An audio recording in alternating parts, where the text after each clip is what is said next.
Bro, என் வாழ்க்கையே மாறிடுச்சு. ஈர்ப்பு விதியின் ரகசிய கதை.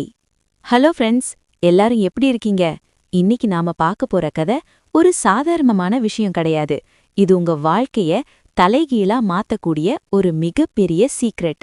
ஒரு சாதாரண மனுஷன் எப்படி தன்னோட எண்ணங்களாலேயே ஒரு கோடீஸ்வரனா மாறினா அப்படிங்கிறது தான் இந்த கதை. ரகு வர்சஸ் ரவி. ஒரே வேலை, ஆனா ரெண்டு வாழ்க்கை. ஒரு ஊர்ல ரகு, ரவி அப்படின்னு ரெண்டு நண்பர்கள் இருந்தாங்க. ரெண்டு பேருமே ஒரே கம்பெனில தான் வேலை செஞ்சாங்க. ஒரே சம்பளம்தான். ஆனா அவங்க வாழ்க்கை மட்டும் ஏனோ வேற வேற மாதிரி இருந்தது. ரகு, த கம்ப்ளைனர். ரகு எப்பவும் குறை சொல்லிக்கிட்டே இருப்பார். சம்பளம் பத்தல, பாஸ் சரியில்ல, கடன் ஏறிக்கிட்டே போகுது, என் தலையெழுத்து இவ்வளவுதான். இதையே தான் அவர் திரும்ப திரும்ப பேசுவார். அவர் எதை நினைச்சாரோ அதே தான் அவரோட வாழ்க்கையிலையும் நடந்தது. அவர் இன்னும் கஷ்டத்துல தான் இருந்தார். ரவி, த கிரியேட்டர். ஆனா ரவி ஒரு ரகசியத்தை தெரிஞ்சுக்கிட்டார். அதுதான் ஈர்ப்பு விதி, லா ஆஃப் அட்ராக்ஷன். ரவி கிட்டேயும் அதே கஷ்டம் இருந்தது. ஆனா அவர் அதை பார்க்கல. அவர் ஒரு 3 ஸ்டெப் ஃபார்முலாவை ஃபாலோ பண்ண ஆரம்பிச்சார்.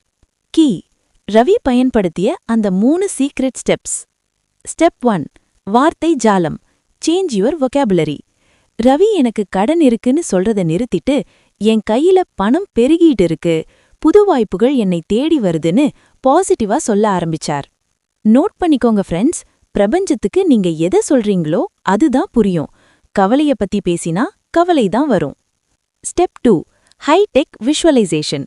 ரவிக்கு ஒரு அழகான சொகுசு கார் வாங்கணும்னு ஆசை.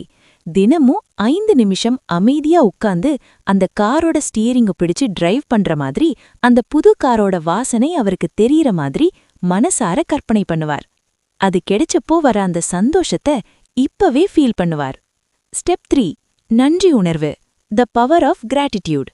தன்னோட பழைய சைக்கிள்ல வேலைக்கு போகும்போது கூட, தேங்க்ஸ் யூனிவர்ஸ், எனக்கு வேலைக்கு போக ஒரு வண்டி இருக்கேன்னு மனசார நன்றி சொல்லுவார். சின்ன விஷயத்துக்கு கூட அவர் நன்றி சொன்னப்போ அவரோட பாசிட்டிவ் எனர்ஜி அதிகமாக ஆரம்பிச்சது. கிளைமேக்ஸ், மேஜிக் நடந்த தருணம். சில மாசமாச்சு. ரகு இன்னும் அதே புலம்பலோட தான் இருந்தார். ஆனா ரவிக்கு ஒரு சூப்பரான பிசினஸ் ஐடியா கிடைச்சது.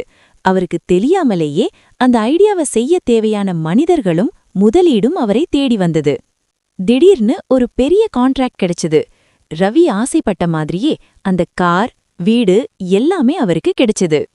இப்ப புரியுதா ஃப்ரெண்ட்ஸ்? ரவிக்கு ஏதோ அதிர்ஷ்டம் அடிச்சிருச்சுன்னு சொல்ல முடியாது. அவர் தன்னோட எண்ணங்கள் மூலமா அந்த வாய்ப்புகளை தான் வாழ்க்கைக்குள்ள ஈர்த்தார்.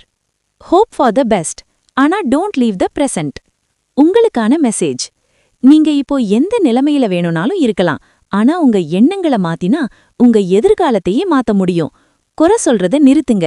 உங்ககிட்ட இருக்கிற விஷயங்களுக்கு நன்றி சொல்லுங்க. உங்களுக்கு என்ன வேணுமோ அதை அடைஞ்சிட்டதான் மனசார நம்புங்க.